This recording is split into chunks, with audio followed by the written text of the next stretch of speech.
Your Excellency, the Honourable Linda Dessau, Governor of Victoria, and Mr Howard, the Honourable Daniel Andrews, Premier of Victoria, ladies and gentlemen, distinguished guests all. On behalf of the Governors of the Ian Potter Foundation, I am proud to be standing in this wonderful refurbished Ian Potter Queen's Hall. It is the jewel in the crown of the State Library's Vision 2020 redevelopment project. The Queen's Hall was the initial building of the State Library in 1856, and since then 22 buildings have been constructed so that the current State Library encompasses a whole city block and is the fourth most visited library in the world. Sir Ian Potter was a passionate supporter of the arts, of education, and of excellence and innovation in all its forms. Similarly, our forebears who conceived this stately building believed in the importance of providing our citizens with access to the world's knowledge and literature. Therefore, in 2015, it was an easy decision for the Governors of the Ian Potter Foundation to support the Library's Vision 2020 project with a $10 million grant for the restoration of this hall. It was a significant grant for the Foundation, the third largest grant in our history. The Library's 2020 vision has been funded largely from the State Government of Victoria, and we acknowledge that and congratulate them. And also the John and Miriam Wiley Foundation, the Hanson Little Foundation, Maria and Alan Myers, Christine and Christian Foundation, John and Pauline Gandel, and hundreds of others who have supported this project.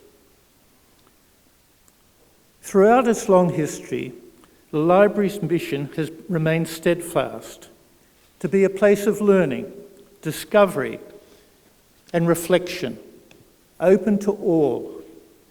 This hall has over time served many purposes, but for the last 16 years, it has been closed to the public.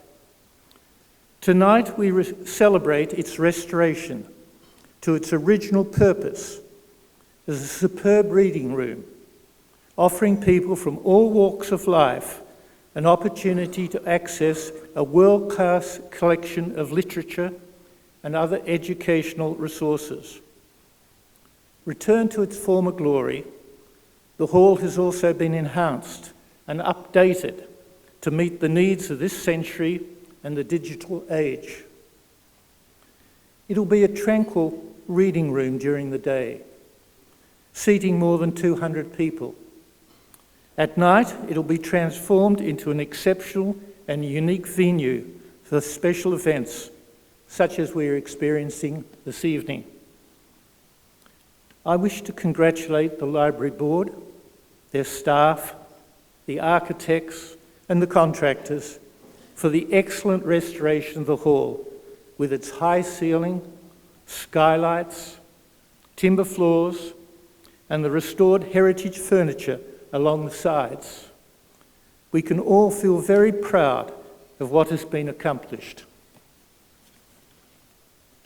I'm confident that the library's future patrons will appreciate the value of this important community asset as much as the patrons of the past. And here I want to quote a German immigrant, Hermann Beckler, who in a letter to his brother that he wrote his brother was in Munich and he wrote it in 1859.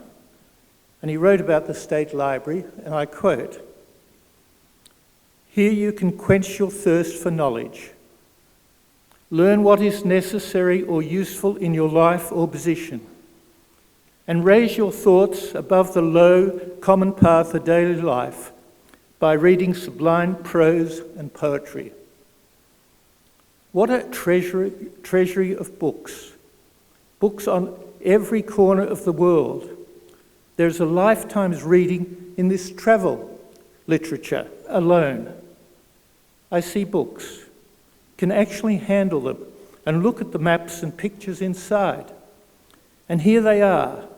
I take them out, only out of the rack, not out of the library, and I read them, make extracts, use them repeatedly, and need appease no one.